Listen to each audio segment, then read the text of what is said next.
In terms of goals given, though, was this a lot more clear-cut for you, John? The foul on Salah in the first half, which restored parity at the break? Because I'm looking at social media, as I quite often do. There's a lot of comments concerning him saying that it was actually a dive. So, I know we discussed it at half-time, but now we've had another 45 minutes to think about it. What do you say? I think it's clear. I think Masuaku shouldn't get too close. He kicks him in the back of the heel, and then Salah feels that effect of the kick. Just see it there, and he goes down.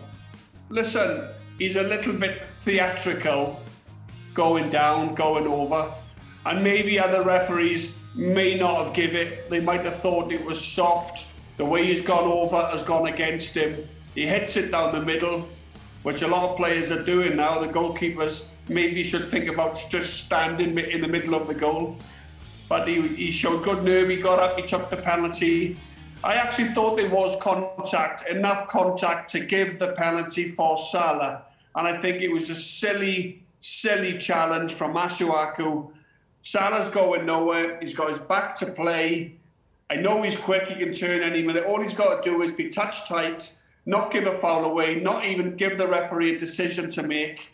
Salah's very clever. Any touch or contact at all, he's going to go over, he's going to try and win the penalty. This time it worked, but I actually do think, honestly, there was contact from Masuaku on Salah's heel when he got the kick, and I think the penalty was, in my opinion, deservedly given. Got a few tweets I'm going to read out for you, Jose. So, Gally says, never penalty, embarrassing dive from Salah. Sad the way football is now a non-contact sport. Josh said, I'd rather not score at all than score from a dive like that. JD wrote, oh my God, that dive from Salah, outrageous. Someone else wrote, good dive there from Salah. And James wrote, dive from Salah to get a penalty, no shot. So, did he go down a little bit too easy? Where's the line between a non-contact sport and a contact sport? For me, it's like John said, at the end, he exaggerated and make it like he nearly got killed. Yeah, it's true. But for me, it's a penalty. It's a penalty. It's a very, very silly.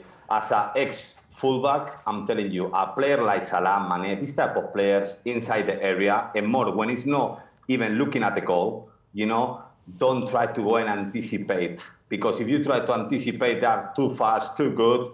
They just touch it a bit, and that's what he did. Just touch the ball a bit, put his body in front of it, and then, for me, it's a penalty. That is an incredible penalty. No, but it's a very silly penalty from him, 100%. So that he exaggerated, yeah, I completely agree with that. It looks like someone showed him, you know, from somewhere, you know, like, yeah, 100% that. But it's a penalty. My opinion, yes, it's a penalty. John, were you ever that theatrical? I couldn't dive. My nickname when I played was Honest John. You know, Mark Hughes used to tell me, Mark Hughes was my manager for 5 years with the national team.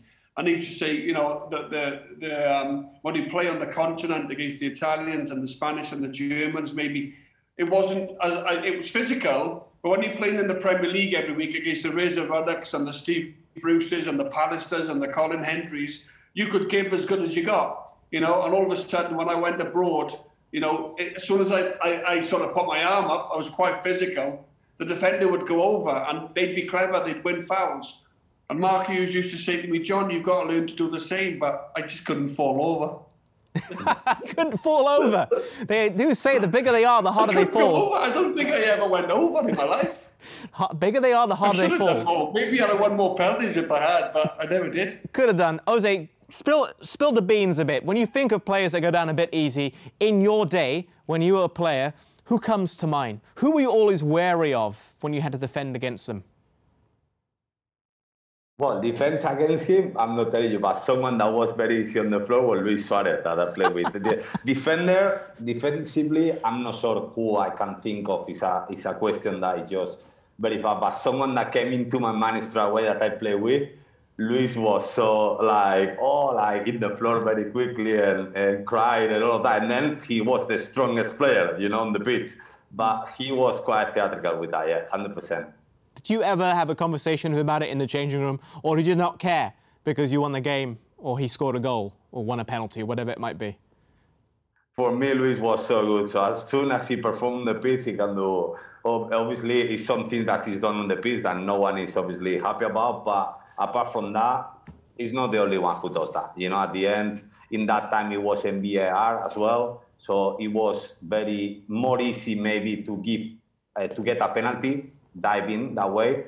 Now, it's not that easy really because they can check it as many times as they want and they can make you wait for it. So I believe that I don't like players that dive. If that's a question that you want me to answer, I don't like it at all. Never like it. I never dive. Never like it. So and people exaggerate it like what Salah has done in this penalty. I don't like it either. I understand you want to win a penalty, but it's enough if he touch you. You know, look, Mane, what happened to him before. They kick him probably, or maybe touch him even a bit, but he didn't even claim for the penalty because he didn't thought was enough to give a penalty away. So that's what I really like a player. I don't like players that dive, but in this case was a penalty anywhere, but he didn't need it to dive that way, in my opinion.